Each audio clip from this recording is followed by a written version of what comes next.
جب آسمان پھٹ جائے گا اور اپنے رب کے فرمان کی تعمیل کرے گا، اور اس کے لیے حق یہی ہے کہ اپنے رب کا حکم مانے، اور جب زمین پھیلا دی جائے گی اور جو کچھ اس کے اندر ہے اسے باہر پھینک کر خالی ہو جائے گی اور اپنے رب کے حکم کی تعمیل کرے گی، اور اس کے لیے حق یہی ہے کہ اس کی تعمیل کرے۔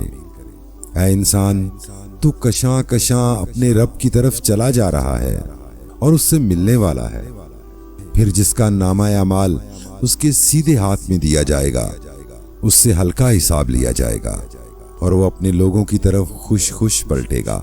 رہا وہ شخص جس کا نامہ اعمال اس کی پیٹھ کے پیچھے سے دیا جائے گا، تو وہ موت کو پکارے گا اور بھڑکتی ہوئی آگ میں جا پڑے گا۔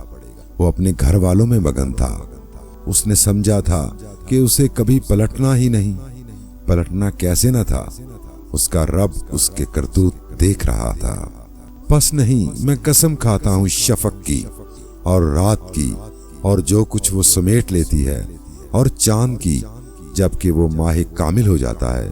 تم کو ضرور درجہ بدرجہ ایک حالت سے دوسری حالت کی طرف گزرتے چلے جانا ہے۔ پھر ان لوگوں کو کیا ہو گیا ہے کہ یہ ایمان نہیں لاتے، اور جب قرآن ان کے سامنے پڑھا جاتا ہے تو سجدہ نہیں کرتے، بلکہ یہ منکرین تو الٹا جھٹلاتے ہیں، حالانکہ جو کچھ یہ اپنے نامہ اعمال میں جمع کر رہے ہیں اللہ اسے خوب جانتا ہے۔ لہٰذا ان کو دردناک عذاب کی بشارت دے دو، البتہ جو لوگ ایمان لائے ہیں اور جنہوں نے نیک عمل کیے ہیں ان کے لیے کبھی ختم نہ ہونے والا اجر ہے۔